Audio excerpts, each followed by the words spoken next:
what was the cause of depression? Just waking up to do house chores every day for almost a year. The Fulani huwa wanawake wao wanachapwa when men are being circumcised. Wait first, the Fulani, who are these people? The Fulani is a certain community where when men are being circumcised, the women want to share in their pain. So wanatandikwa and they get bruised kwa mgongo yao ati because they want to share the pain of their husbands.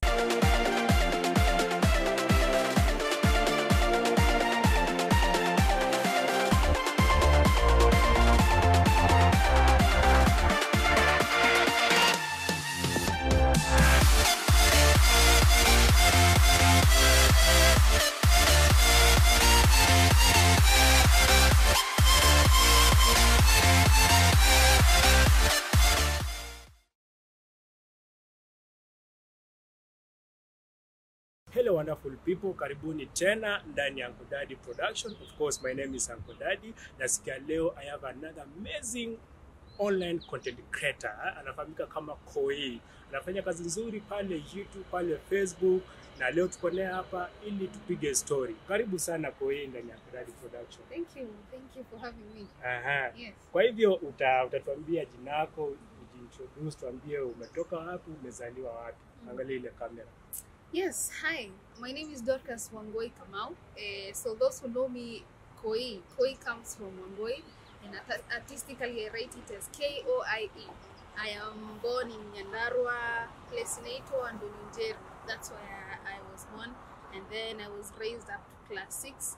Then my parents went to Maimahiu, where they do some ministry work, and so we moved there, and that's where I have grown from the time I was 11 years to date. That's my home currently, and I'm glad to be here at Uncle Daddy's Production. You're doing a good job.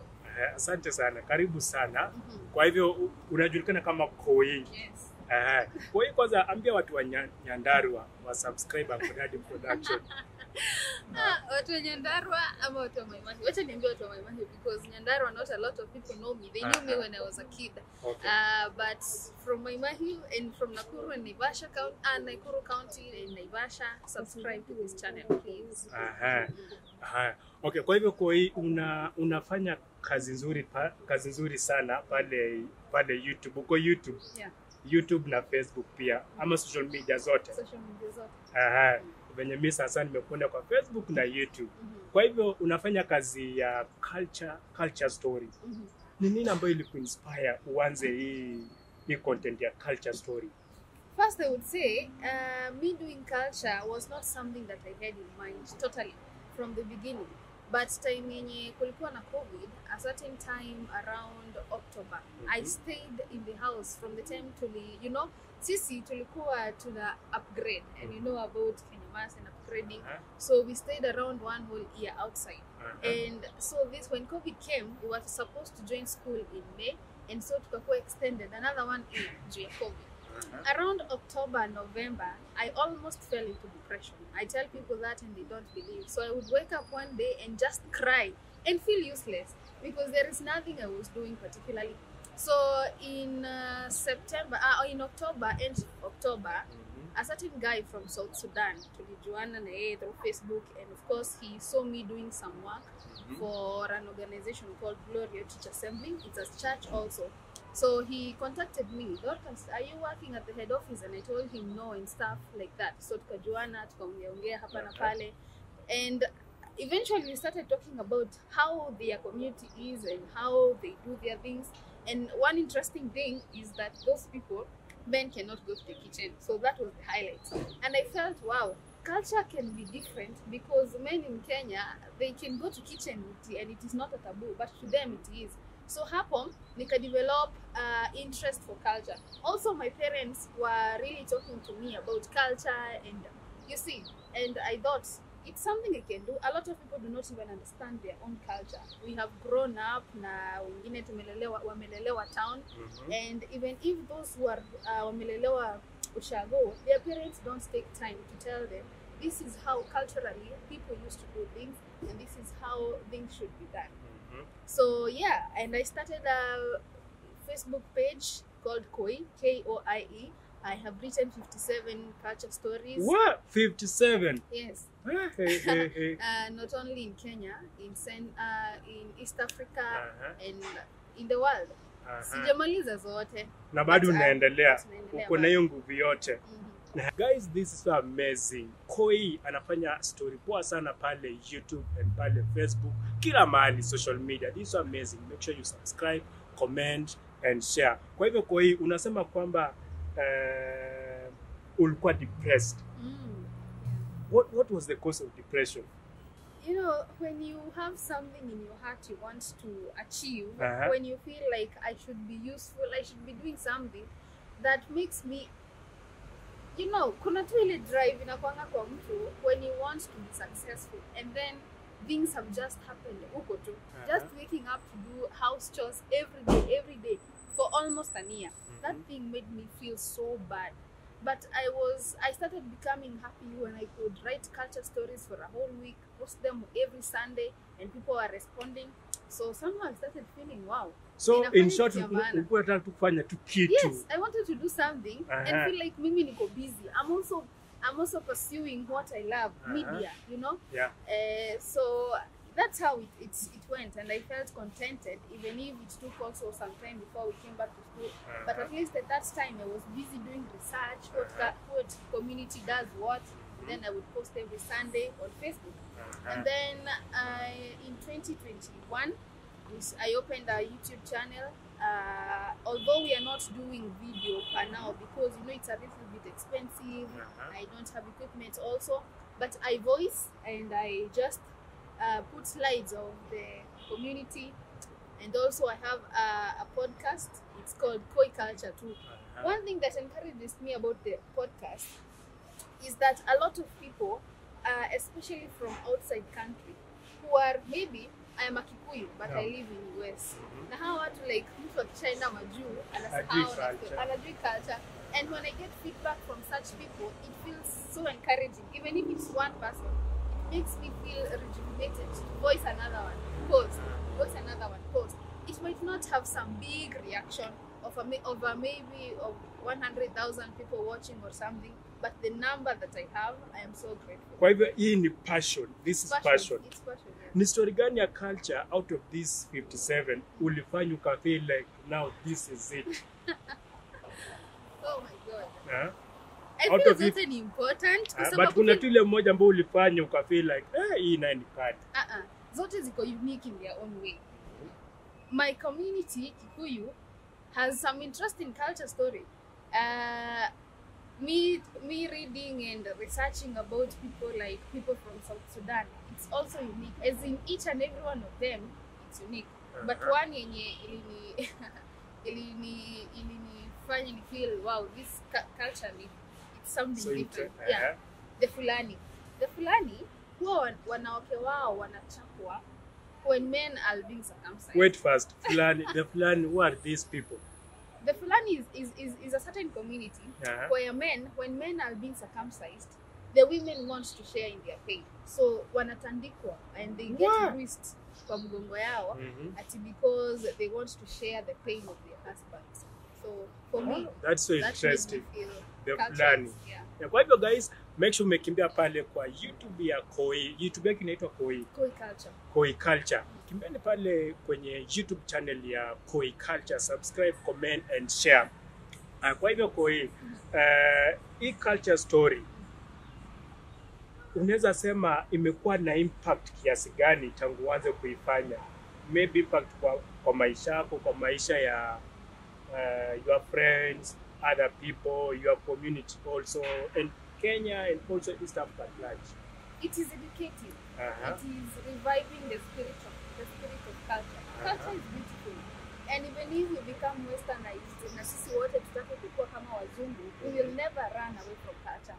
Wakikuyu have said that, you know, culture no longer exists, but when I get married, I will have to give the person who will marry me will have to give dowry, and that's culture. Like in every aspect, there is just an aspect of culture that appears kwa background ya kila mtu. And so we can never run away from the fact that culture still exists. Although zile zenye zinakuanga extreme na zingine zenye they are not really important, people do away with them.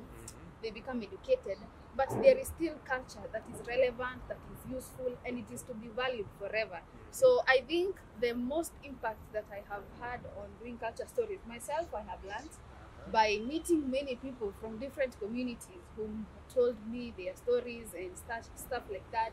And also I have educated people. And of course, when I meet someone and tells me, "Ni wewe unaandikanga culture," I feel good that even though maybe they don't react, they read and they see, they watch, and that makes me feel so good. Your brand is so growing very well pale YouTube. And then pia ile time ambayo unafanya historia ya culture, ni challenges gani una meet? Umekutana nazo pale, changamoto 2-3? One, for example, if I want to write culture from a certain community, getting to get someone from there inakuwa challenge sana. You contact someone and maybe pia wao hawajui vizuri, and of course you have to get a legit story yenye ni ukweli, utaki rumors, and then when you post it someone says haya bana sisi hatufanyangi hivyo. You want to get information from a person who knows the richness of their culture na atakupatia information yenye ni right. So the major challenge for now ni ati getting a person who really knows and understands the culture. It's very hard, but God is good, I still get some people. Also, another challenge is that I want to film the culture stories, but for now there are not enough resources. But I believe and I pray and I hope someday in the future. What do you mean ukisema hauna enough resources? Juu watu wengi wanatumianga simu. You mean hauna smartphone ama una time? Sio hivyo. Unajua sasa juu si lazima tu utegemee kamera, upate kamera. Kamera is so expensive by the. But you can just start by phone. Ama unafurahia tu kuandika tu na napenda kuandika na pia naweza taka kufilm. But sasa unajua culture events don't happen every day. For example, kama it is an initiation ceremony. It takes place on a certain period. One, right now I'm engaged in school, in things I'm doing. So if I travel from here to somewhere like Lodwar, I will have to stay there for a certain period of time, understand their culture, film and do all those things. Of course, also when traveling costs money. I'm a student for now. So I'm not complaining. Actually, I know everything will fall into place as time goes by. But I would love to film that someday. Future plan from now, maybe 1 year coming, 2 years, 5 years from now, unajiona wapi? One, I want to write a culture magazine. There is no culture magazine in Kenya. So I plan and I hope that if the plans are in place, I really want to write a culture magazine about the communities in Kenya. And then, of course, I have told you about filming, and this past holiday I was branding notebooks and diaries for my brand, and I also wanted to grow to be a big brand. Also, one day I want to host a culture event that people will come together, celebrate culture, and just love the beauty of culture. Culture is beautiful. Guys, this is amazing. Kila mahali kuna culture. Iwe kwa kanisa kuna culture, si ndio? Yeah. Uwe kwa wapi? Communities, everywhere kuna culture, and we can't run away from culture. Kwa hivyo, thank you so much for coming hapa ndani ya Uncle Daddy Production. Thank you. Tafadhali ambia watu wa subscribe kwa channel yako. Yes, thank you for the opportunity. I want to ask you kindly to subscribe to my YouTube channel. My channel is called Koi Culture. Wakikuyu wanaandika Koi as K-O-I, wengine C-O-I, but my name I artistically wrote it K-O-I-E. So Koi Culture, ushikanishe, alafu you subscribe to that channel, watch those videos and listen, comment. Also, I have a podcast. It's also Koi Culture on Facebook. My Facebook page is Koi, K-O-I, and my personal page is Dorcas Kamau. So you can follow me across social media handles and to interact more. Also, learn your culture, value your culture, don't leave culture. And that's why you hear people say, umepoteza culture, you know? So don't be in culture, just love culture, it's beautiful. Yeah. Thank you so much, guys. Kimbia pale, umesema K-O-I. Yeah. Yes. Endelea kufanya kazi nzuri. Asante sana. Usi give up. Endelea kufanya kazi. Unafanya kazi nzuri sana. Kwa hivyo, guys, thank you so much for watching. Of course, my name is Uncle Daddy and this is Uncle Daddy Production. Make sure you subscribe, comment and share. Let's meet next time. Thank you so much.